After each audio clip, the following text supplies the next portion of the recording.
After this postseason, it's going to be Koufax, Fernando, and TBD. Kaiser, Kershaw, and TBD.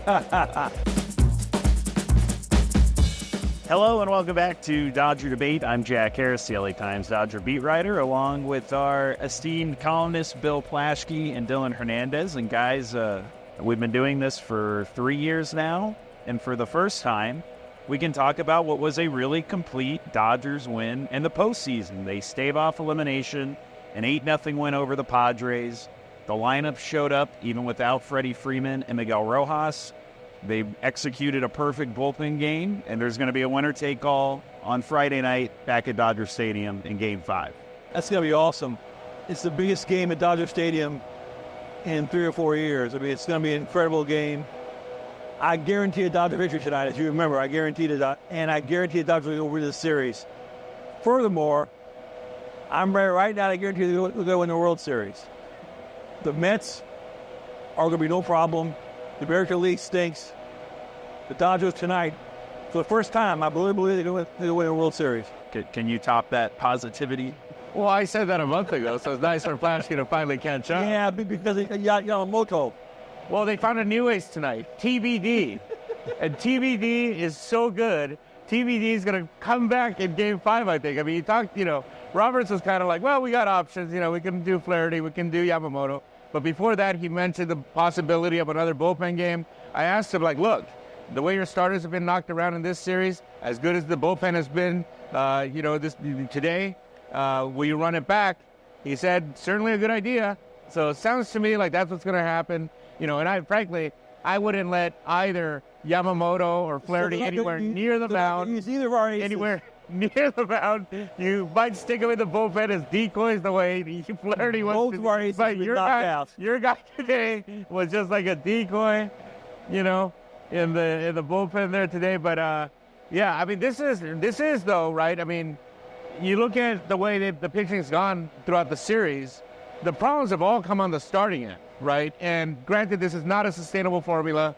You cannot keep doing this over and over again. If not, Dr. Neil Elatraj will be performing surgery every single, multiple surgeries a day. Your guy. My guy.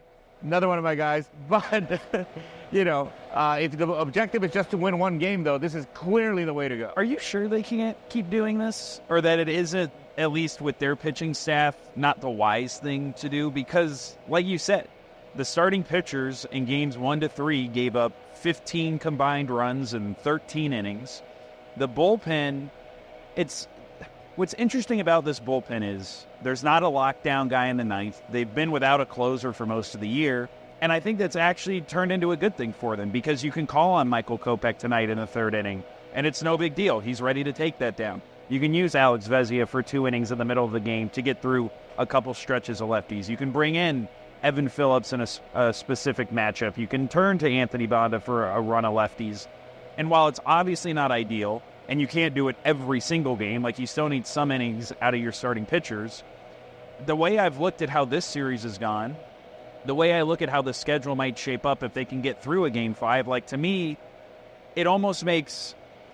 To me, if the Dodgers are going to go on a run, it's because they're going to be able, or they're going to have to be able to pull off more games like this tonight, I think, on a somewhat consistent basis. The Padres haven't scored in, 15 innings?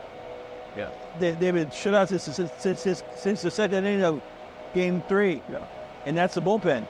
I wouldn't mess with it. I agree with Dylan. Stay with the bullpen. They're getting them out. Well, see, the problem comes, right, in that, like you said, you can't do it every day because, you're not going to win every game. And kind of the wins and losses are usually what prevent guys from getting overused, right? You don't see Michael Kopech generally in losing efforts. You don't see Blake Trinan when the team doesn't have a lead, right, or is tied. So you can't do it, but maybe a couple times a series. That's what I'm saying. Yeah, I mean, they're going to have to do this again for sure. It's just I do kind of question, again, the frequency of it, right? I mean, and it's not like you're not going to need the bullpen when Yamamoto pitches or when Flaherty pitches. Right. I mean, frankly, you're going to need it. Yeah, and I'm even talking about what I think we might see in Game 5 is, Jack Flaherty might start that game and go Bad 2 idea. innings. Jack Flaherty starts Game 1 of the NLCS against the Mets. Yeah, and that's the thing is I actually think, right, I mean, you look at Yamamoto's got really bad numbers against the Padres, period. Flaherty just, again, what we saw. I do think you kind of push them back to like the Mets, because at some point they will have to pitch innings, right? And I think those innings will frankly be more valuable in a best-of-7 series rather than a best-of-5 series. So you would just go straight bullpen game. Don't mess around. You know, especially because the other part too is what's coming on the other side, right? Darvish is pitching, and Darvish is a guy that has dominated them over the years. Was great in Game 2. I have a feeling they're going to kind of get to him, but you can't count on that at this point.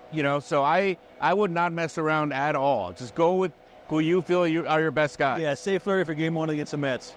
All right. Well, the other side of this tonight is the offense, which gave the bullpen a ton of breathing room. It started with another Mookie Betts home run in the first inning. He's back. He's back because I wrote that he needed to come back. Dylan got him off the snide. Dylan orders him to get back, and he got back to please Dylan. They followed that up by not squandering the momentum this time.